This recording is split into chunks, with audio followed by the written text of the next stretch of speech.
Good afternoon. I'm Leanne Van Buskirk, and I'm so excited to become an ATI Live reviewer. I'm going to be reviewing slides 41 through 49 on the management of care slides, and it is my understanding that if you're watching this video, you have the slides. I apologize for any inconvenience in the back. This is my actual office that I share with an office mate, so it's a little bit full, so I'm sorry for the background. But I really am very excited to get started with this program and working for ATI. So the first thing we're going to talk about is conflict resolution. There are many different ways, as you know, students, to resolve conflict. And there's different kinds of conflict that we have.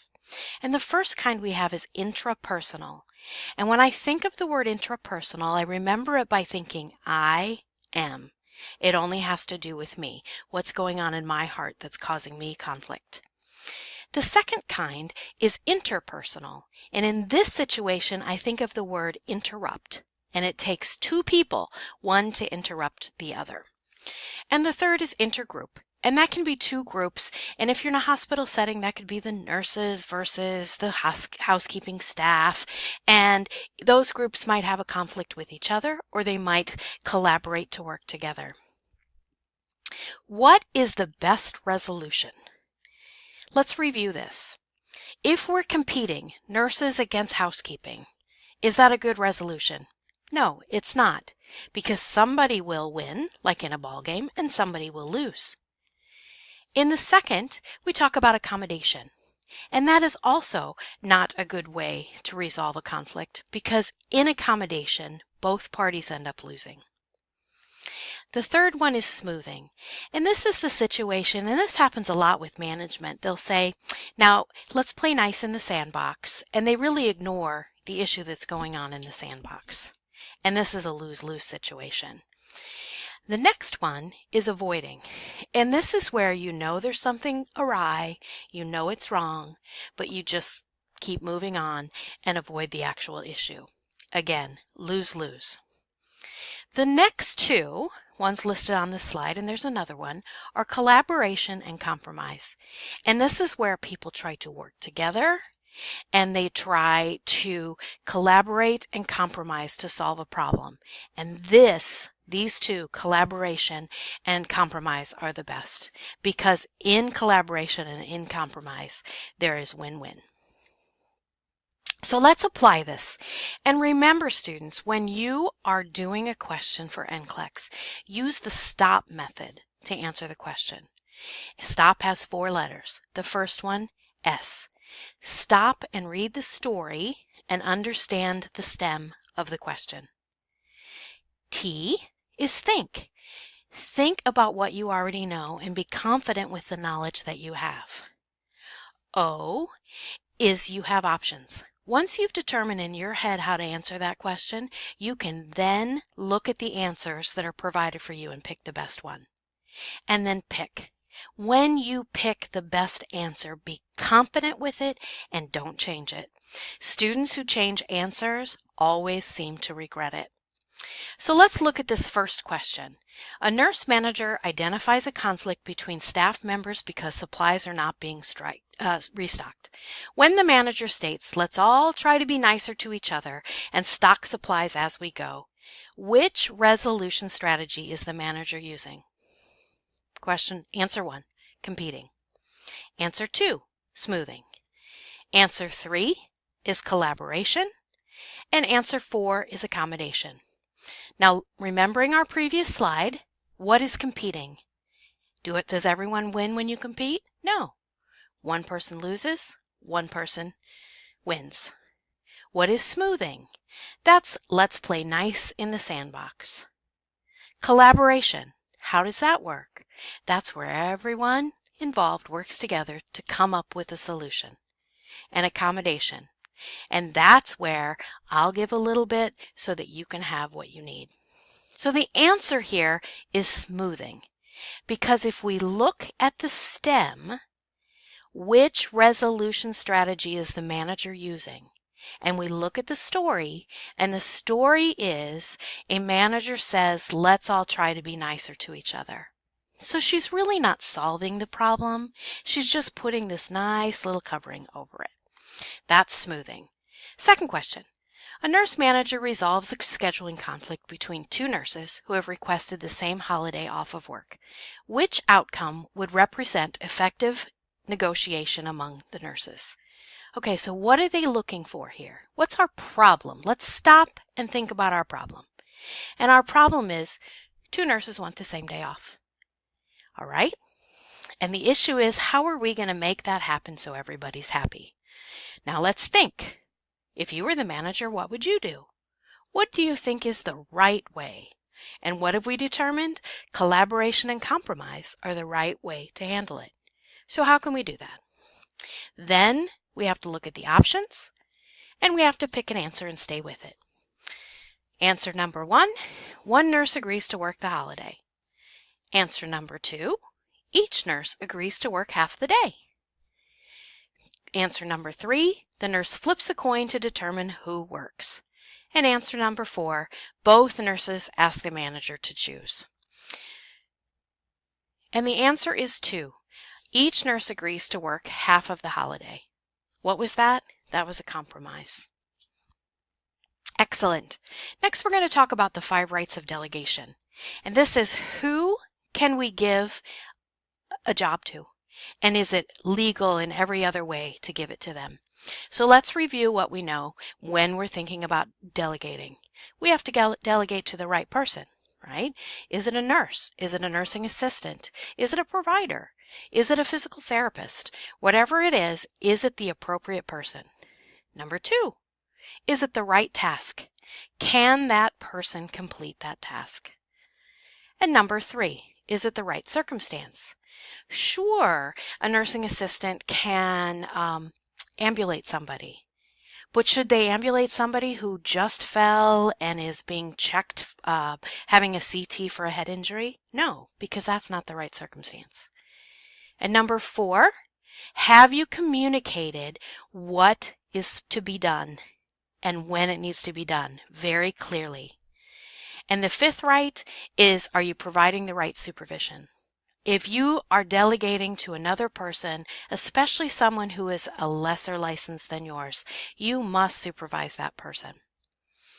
So let's think about this within our scope of practice. And as RNs, you must know your own scope of practice so that you can protect your own license, right? You never want to practice beyond your scope. Well, LPNs and unlicensed assistive personnel also have to practice within their own scope. I love this chart, and it is in your textbook, and you'll have it with you. And if I were you, I hate to use the word memorize because we focus on critical thinking.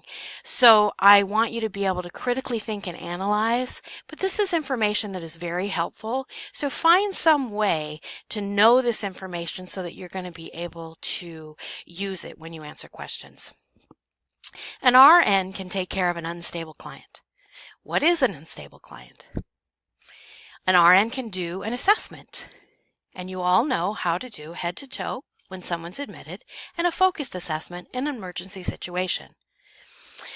An RN can initiate a care plan. They can teach. They can do blood products.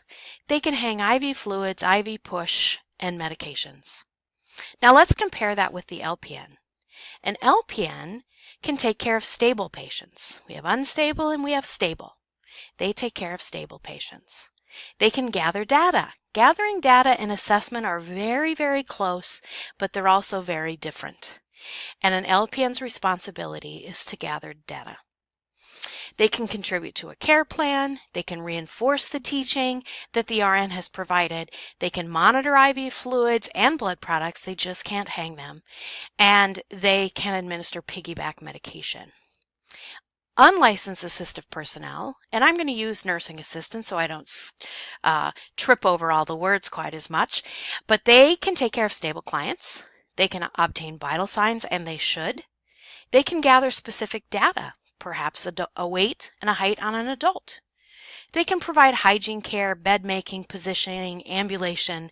They are a godsend to us as nurses, and their job is so vitally important, and it is so vitally important that we delegate appropriately to unlicensed personnel. So let's apply these questions using the STOP method again. A nurse is organizing care for 4 clients. Which of the following tasks should the nurse instruct the unlicensed assistive personnel to perform? 1. Measure the emesis from a client who was recently admitted with dehydration. 2. Bathe and shampoo hair for a client who was just admitted after a motor vehicle crash.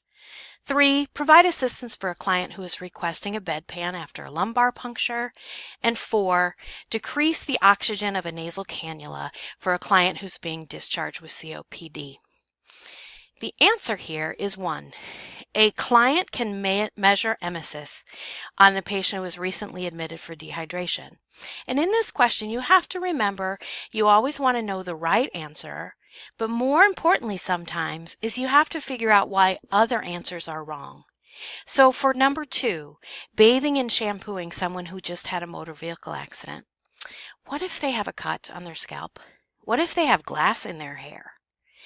All of those things make it, yes, an unlicensed personnel can do that. They are the right person, but this is just not the right circumstance.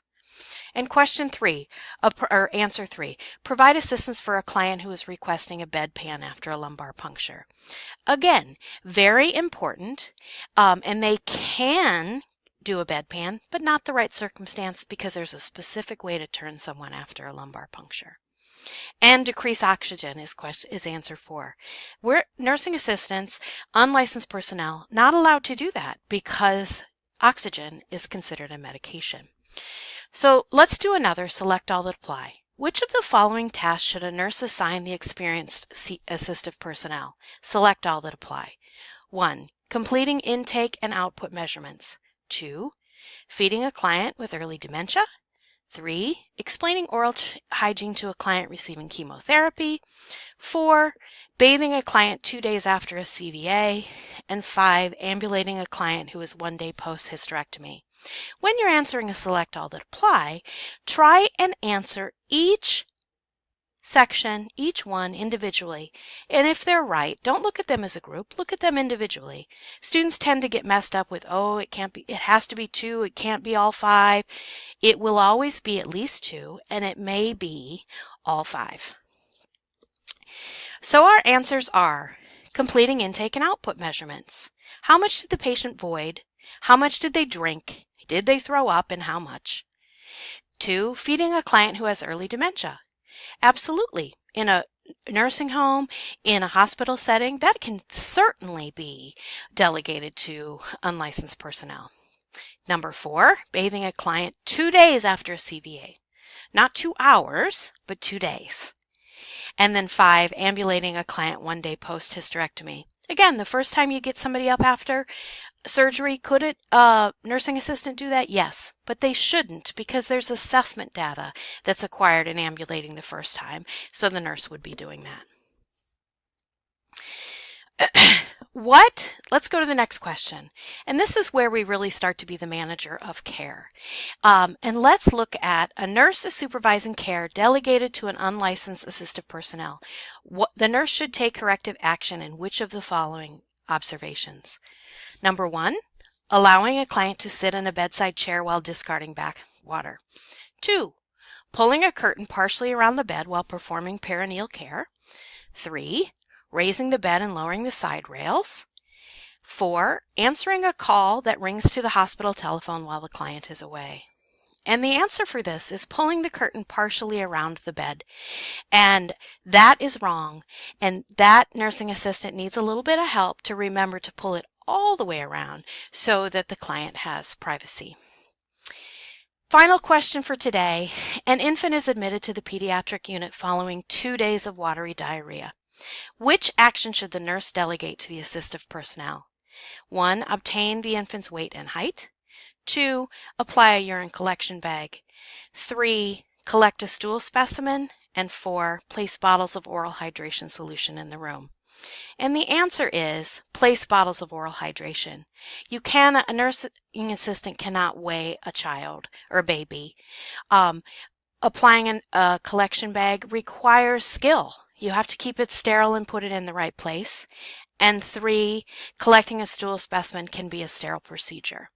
Thank you so much for giving me this opportunity to teach.